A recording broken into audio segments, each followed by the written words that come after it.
মেহমানের আপ্যায়ন বা মেহমানের প্রতি খবরদারি, মেহমানের সম্মান করা, এইটা যদি বুঝতে যাই তাহলে একটু যেতে হয় আবু তালহা রাদিয়াল্লাহু আনহুর কাছে, যেতে হয় একটু উম্মে সুলাইম রাদিয়াল্লাহু আনহুর কাছে। সহিহ বুখারীতে যে আলোচনাটি রয়েছে, রাসূলুল্লাহ সাল্লাল্লাহু আলাইহি ওয়াসাল্লামের কাছে প্রায় দিন দূর দূরান্ত থেকে নতুন মুসলিম, পুরনো মুসলিমরা আসতেন দিন শিখার জন্য, ইসলাম শিখার জন্য। যেই দিনের ঘটনা, সেই দিনের প্রসঙ্গটা হচ্ছে, যারা আসতেন তারা দিনের বেলা যারা আসতেন আল্লাহ রাসূল সাল্লাল্লাহু আলাইহি ওয়াসাল্লামের কাছে দিন শিখে চলে যেতেন সন্ধ্যার আগে। বিকেলে সন্ধ্যায় যারা আসতেন, কাছের গুলো চলে যেতেন, দূরের গুলো যেতে পারতেন না। মরুভূমি, এখনকার মতো তো গাড়ি ঘোড়া এত সুন্দর ব্যবস্থাপনা নেই যে রাত 12টা কি আর 1টা কি গাড়ি নিয়ে চলে যাবে, জি না। মরুভূমি, যানবাহন হলো উট, যানবাহন হলো ঘোড়া, যানবাহন হলো গাধা, যেগুলো মরুভূমি দিয়ে গেলে 3টা যানবাহনই বিপজ্জনক। রাসূলুল্লাহ সাল্লাল্লাহু আলাইহি ওয়াসাল্লামের কাছে বিকাল বেলা বা রাত্রে যারা আসতেন, সন্ধ্যায় যারা আসতেন, যেতে পারতেন না। এশার সালাত পরে সাহাবীদের মাঝে মেহমান ভাগ করে দিতেন, দূর থেকে কারা কারা এসেছেন, যার ভাগে যে সাহাবী পড়তো, যে সাহাবীর ভাগে যিনি পড়তেন তার রাতের খাওয়া দাওয়া থাকার ব্যবস্থা উনি করতেন। রাসূলুল্লাহ সাল্লাল্লাহু আলাইহি ওয়াসাল্লামের ভাগেও মাঝে মাঝে মেহমান পড়তো। তখন তিনি মদিনার প্রেসিডেন্ট, মুসলিম বিশ্বের প্রেসিডেন্ট, মুসলিমদের নেতা, রাষ্ট্রনায়ক। একদিন রাত্রে বেশ কয়েকজন মেহমান এসেছেন, এসা পরে সাহাবীদের মাঝে ভাগ করে দিলেন, তুমি উমুককে নাও, তুমি উমুককে নাও, নিয়ে যাও। একজন থেকে গেল। আল্লাহ রাসূল সাল্লাল্লাহু আলাইহি ওয়াসাল্লাম বললেন, ঠিক আছে, এটা আমার ভাগে, একে আমি আপ্যায়ন করাবো, এর দায়িত্ব আজ রাতে আমার। রাসূলুল্লাহ সাল্লাল্লাহু আলাইহি ওয়াসাল্লাম বাড়ির ভিতরে গেলেন, একাধিক স্ত্রীর ঘরে গিয়ে খোঁজ নিলেন, এক এক করে প্রত্যেকের ঘরে। কারো ঘরে মেহমান আপ্যায়ন করার মতো কোনো খাবার নেই। চিন্তা করতে পারেন, তিনি রাষ্ট্রনায়ক, কারো ঘরে মেহমান আপ্যায়ন করার মতো খাবার নেই। রাষ্ট্রনায়কের লকারে 832 ভরি সোনা থাকে,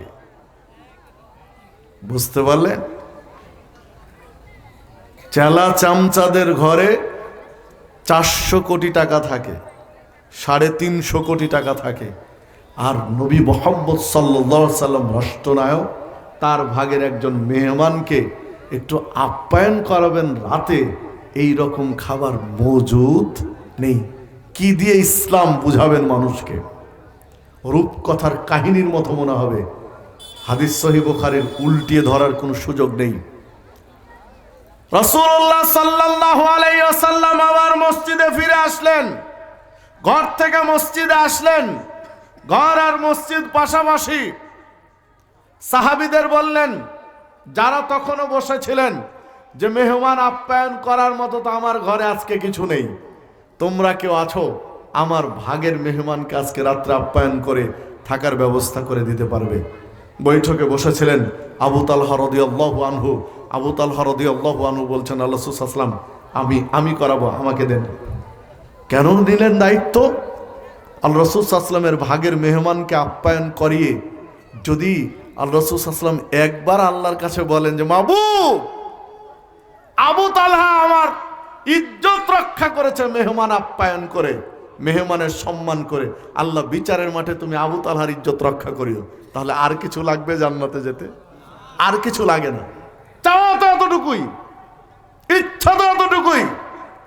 আবু তালহা বললেন, রাসূলুল্লাহ সাল্লাল্লাহু আলাইহি ওয়াসাল্লাম আমাকে দিয়ে দেন, আমি তার দায়িত্ব নিচ্ছি। আজকে রাত্রে মেহমান নিয়ে বাড়ি গেলেন, আবু তালহা নিজেও জানেন না তার বাড়িতে কিছু আছে না নেই। স্ত্রী উম্মে সুলাইম রাদিয়াল্লাহু আনহুকে বললেন, রাসূল সাল্লাল্লাহু আলাইহি ওয়াসাল্লামের ভাগের মেহমান নিয়ে এসেছি, আপ্যায়ন করার জন্য, থাকার, রাত্রে থাকার জায়গা দেওয়ার জন্য কি খাবার আছে? স্ত্রী বেগম নিয়ে আসো। স্ত্রী উম্মে সুলাইম রাদিয়াল্লাহু আনহা বললেন, স্বামী গো, বাড়িতে তো তেমন কিছু খাবার নেই, মাত্র কয়েকটা খেজুর আছে। তোমার বাচ্চাগুলো, হাদিসের শব্দ বোঝা যাচ্ছে একাধিক সন্তান, তোমার সন্তানগুলো খাবার জন্য দীর্ঘ সময় ধরে বলছে, আমি থামিয়ে রেখেছি যে তোমার আব্বা আসুক, সালাতে গিয়েছেন, আসলে সবাই মিলে একটু করে খেয়ে পানি পান করে ঘুমাবো, থামিয়ে রেখেছি। কারণ শুধু ওদেরকে দিলে শেষ হয়ে যাবে, তোমার ভাগ্যে জুটবে না, এই জন্য সবাই ভাগচোক করে একটু খেজুর খেয়ে পানি খেয়ে ঘুমাবো, তাই রেখে দিয়েছি, বুঝিয়ে বুঝিয়ে রেখেছি। বড় বিপদ। মা বোনেরা শুনছেন তো এটা নাকি? মা বোনদের প্যান্ডেল আছে? মা বোনদের দৃষ্টি আকর্ষণ করছি, স্বামী এবং স্ত্রী কেমন হওয়া উচিত একটু খেয়াল করবেন। হাদিসটার দিকে, সহিহ বুখারীর ঘটনাটার দিকে একটু খেয়াল করবেন যে স্ত্রী স্বামী পরস্পরকে কেমন সহযোগিতা করা উচিত বিশেষ মুহূর্তগুলোতে। এখন উম্মে সুলাইম রাদিয়াল্লাহু আনহা বললেন, মাত্র কয়েকটা খেজুর, কি করবে এখন বলো? ছেলে মেয়েকে দিবে, তুমি খাবে, না মেহমানকে দিবে? আবু তালহা রাদিয়াল্লাহু আনহু বললেন, ঠিক আছে, আমরা প্রত্যেক দিন খাই, ছেলে মেয়েরাও খাই, আজকে আমরা খাবো না, ছেলে মেয়েকেও খেতে দেবো না, খাবারটা মেহমানকে খাওয়াতে হবে। উম্মে সুলাইম রাদিয়াল্লাহু আনহা বলছেন, তুমি আর আমি বড় মানুষ নয় বুঝলাম, ছোট বাচ্চাগুলো কি দিয়ে বুঝাবে? আবু তালহা রাদিয়াল্লাহু আনহু বলছেন, তুমি মা, তুমি তাদের মা, তোমার হৃদয়ে আল্লাহ সন্তানের জন্য গভীর ভালোবাসা, মায়া, মহব্বত ঢেলে দিয়েছেন। সেই মায়া দিয়ে, মহব্বত দিয়ে, ভালোবাসা দিয়ে বুকের সাথে আগলিয়ে ধরে তোমার ভালোবাসার উষ্ণতা দিয়ে ছেলে মেয়েদেরকে ঘুম পাড়াও। আবু তালহা রাদিয়াল্লাহু আনহু স্ত্রীকে বলছেন, তুমি মা, তোমার ভালোবাসার উষ্ণতা দিয়ে, ভালোবাসা দিয়ে, খিদা ভুলিয়ে দিয়ে বাচ্চাদেরকে ঘুম দাও, এটা তোমার প্রথম কাজ। স্বামীর কথা অনুযায়ী সন্তানদেরকে বুকের সাথে জড়িয়ে ধরে আদর, সোহাগ, ভালোবাসা দিয়ে ঘুম পাড়িয়ে দিলেন। এবার বলছেন, বাচ্চাদের ঘুমিয়ে দিয়েছি, এখন কি করতে হবে? আবু তালহা রাদিয়াল্লাহু আনহু বলছেন, ঠিক আছে, খেজুরগুলো একটা বাটিতে করে, একটা পাত্রে করে দাও। খেজুরগুলো মেহমানের সামনে দিলেন, মাত্র কয়েকটা খেজুর। খেজুর সামনে দিয়ে বললেন যে ঠিক আছে জনাব, খাওয়া শুরু করেন। মেহমান এখন বলছেন আবু তালহা রাদিয়াল্লাহু আনহুকে যে মেজবান আপনি, আপনাকে ছাড়া আমি খেজুর খাবো না, আপনি খান আমিও খাবো, দুইজন একসাথে। এটা আর এক বিপদ। মাত্র কয়েকটা খেজুর। আবু তালহা রাদিয়াল্লাহু আনহু দেখছেন, এই খেজুরে যদি আমি ভাগ বসাই তাহলে আমারও পেট ভরবে না, উনারও ভরবে না।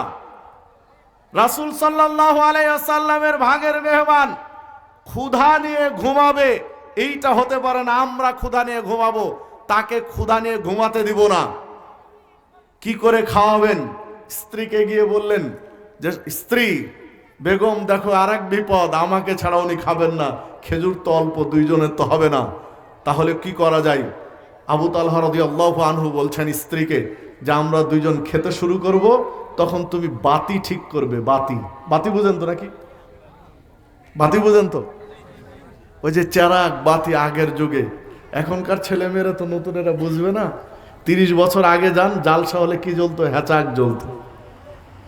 এখনকার আর 10 বছর পরে যারা আসবে, হ্যাচাক কি জিনিস ওদেরকে অভিধান দেখে খুঁজে বের করতে হবে যে হ্যাচাক কাকে বলে। বাতি, বাতি জ্বলছে, বাতিটা তুমি ঠিক করতে গিয়ে নিভিয়ে দিবে ফু দিয়ে, ঘরটা অন্ধকার করে দিবে, তারপর যা করার আমি করব। আবু তালহা রাদিয়াল্লাহু আনহু মেহমানকে নিয়ে খেতে বসলেন। স্ত্রী উম্মে সুলাইম রাদিয়াল্লাহু আনহা বাতি ঠিক করতে গিয়ে বাতি নিভিয়ে গেল। নিভে গেল না নিভিয়ে দিলেন? নিভিয়ে দিলেন, বাতি নিভে গেল। এখন আবু তালহা রাদিয়াল্লাহু আনহু বলছেন ঠিক আছে জনাব, খাওয়া শুরু করেন। ও বাতি ঠিক করছে, ও বাতি ঠিক করে জ্বালিয়ে দিবে, সমস্যা নেই, খাওয়া শুরু করেন। অন্ধকারে দুইজনে খাওয়া শুরু করলেন। আবু তালহা রাদিয়াল্লাহু আনহু পাত্রে, খেজুরের পাত্রে হাত নেড়ে নখের শব্দে মানে খেজুর নিচ্ছেন এটা বুঝালেন, আর মুখে চপ চপ করে চিবানোর কৃত্রিম শব্দ করা শুরু করলেন। হাত নাড়ছেন আর মুখে শব্দ করছেন, চিবানোর শব্দ করছেন, মানে মেহমানকে বুঝাচ্ছেন যে আমিও খেজুর খাচ্ছি। আবু তালহা রাদিয়াল্লাহু আনহু খাওয়ার ভান করা শুরু করলেন। মেহমান খেজুর খেলেন, পুরো খেজুর যে কয়টা খেজুর ছিল পুরোটাই খাওয়ালেন মেহমানকে। পানি খেলেন দুইজনে, রাত্রে ঘুমিয়ে গেলেন। ফজরের আজান হলো, সালাতের জন্য মেহমানকে মসজিদে চলে গেলেন। ফজরের সালাতের পরে স্বাভাবিকভাবে সাহাবীরা রাসূলুল্লাহ সাল্লাল্লাহু আলাইহি ওয়াসাল্লামের সাথে সালাম মুসাফা করতেন, কুশল বিনিময় করতেন। কেউ কোনো স্বপ্ন দেখলে সেটা জানাতেন, স্বপ্নের ব্যাখ্যা করতেন আল্লাহ রাসূল সাল্লাল্লাহু আলাইহি ওয়াসাল্লাম। রাসূলুল্লাহ সাল্লাল্লাহু আলাইহি ওয়াসাল্লাম রাত্রে কোনো ওহী নাজিল হলে বা রাত্রে কোনো নতুন স্বপ্ন দেখলে সেই স্বপ্নের ব্যাখ্যা সাহাবীদেরকে দিতেন, শোনাতেন।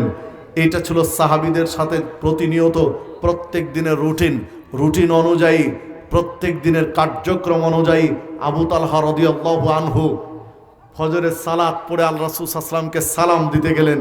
আল্লাহ রাসূল সাল্লাল্লাহু আলাইহি ওয়াসাল্লাম মুচকি মুচকি হাসতে লাগলেন আবু তালহার দিকে দেখে। আবু তালহাকে বলছেন, ও আবু তালহা, তুমি আজকে তুমি আর তোমার স্ত্রী মেহমানের সাথে কি করেছো, কি কাণ্ড ঘটিয়েছো? তোমার আর তোমার স্ত্রীর কার্যক্রম দেখে স্বয়ং আল্লাহ রাব্বুল আলামিন আরশে আজিম থেকে হাসছিলেন আর ফেরেশতাদেরকে দেখাচ্ছিলেন, ও ফেরেশতারা, তোমরা মানুষ সৃষ্টি করতে নিষেধ করেছিলে, মানুষ খুন খারাপি করবে, দাঙ্গা হাঙ্গামা করবে, ফিতনা ফাসাদ করবে, মানুষ সৃষ্টি করার দরকার নেই তোমরা বলছিলে। দেখো দেখো আমার বান্দা, আমার বান্দি আবু তালহার উম্মে সুলাইমের দিকে দেখো, মেহমানকে খাওয়ানোর জন্য কি নাটক করছে, কি পদ্ধতি, কি কৌশল অবলম্বন করছে, তোমরা দুইজন দেখো। আবু তালহা আল্লাহ রাব্বুল আলামিন আরশে আজিম থেকে তোমাদের কার্যক্রম দেখে হাসছিলেন। আল্লাহ ঘোষণা দিয়ে দিয়েছেন, আবু তালহা তুমি জান্নাতি। জান্নাতের 10 জন সুসংবাদ প্রাপ্ত সাহাবীদের একজন হলেন আবু তালহা রাদিয়াল্লাহু আনহু।